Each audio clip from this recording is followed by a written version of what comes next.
Today I'm going to be giving you guys my top 5 tips for those that are new to PC gaming or for those who are even just thinking about getting into PC gaming. This isn't going to be a list of, oh, you should overclock your graphics card or, oh, you should buy your PC games on sale. No, these are going to be things that you guys might not actually have heard of.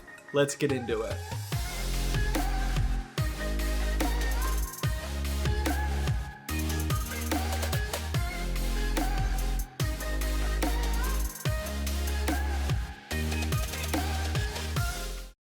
Hey, welcome to Zach's Tech Turf. Today I'm going to tell you guys 5 tips for new PC gamers that you might not have heard of yet. And if you want to see more PC gaming or PC building videos, then hit that subscribe button down below and also that notification bell. That way you never miss an episode. But yeah, let's start running through this list, which is in no particular order. First up on my list is that you don't need to pay for Windows 10, especially if you're building on a tight budget. You can download Windows 10 right now legitimately from Microsoft's website, and that'll give you an unactivated version which doesn't expire, and you can use that thing for years if you really wanted to. There are only 2 main downfalls of this unactivated version. The first one is that you cannot right click your desktop, go to personalize, and change your wallpaper. But guess what? All you have to do is find a picture, right click that, hit set as desktop background, and that'll bypass that one. The second downfall is that you're gonna have to get used to that activate Windows watermark in the bottom right. You can alleviate this by using a multi-monitor setup, as this will only show on your primary desktop, or you can keep rebooting your PC because it actually doesn't show up right away, and this is how you can record gameplay footage without that watermark always there. My second tip for you guys is to take advantage of Steam's refund system,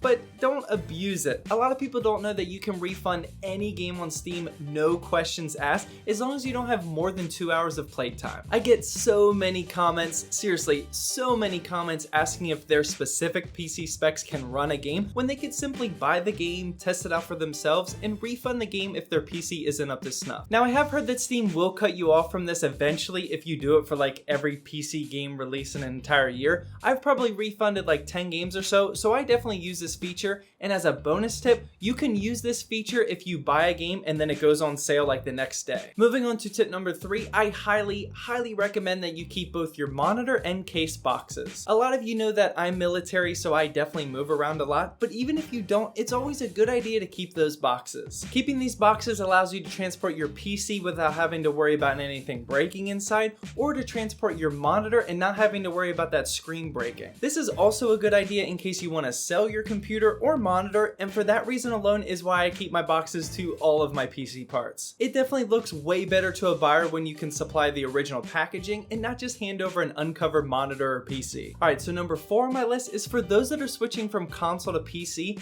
and that's to use a controller. A lot of console players don't know that PC players can use controllers. We can literally use any controller that we want, and it'll make your transition much easier. The number 1 advantage to PC gaming is flexibility, and you should utilize that by using whatever controller you're most comfortable with until you're ready to learn how to use a keyboard and mouse. Using a keyboard and mouse for first-person shooters is definitely a tough hill to climb. It's worth it, mind you, but if you're getting frustrated, then just switch back to a controller for a bit so you can enjoy your new gaming PC. And my 5th and final tip is to not use the preset graphical settings in games. You guys always see on my benchmarks and everyone else's on YouTube that we only ever benchmark low, medium, high, etc. But that's just not the most optimal way to do it. The most optimal way to set the graphics in your games is to learn what each setting does, how much it affects your personal computer, and then tweak them to hit the exact FPS target that you set. You should know things like how anti-aliasing and shadows are usually going to impact performance by a lot, but if you don't, then you can always use a program like NVIDIA GeForce Experience to automatically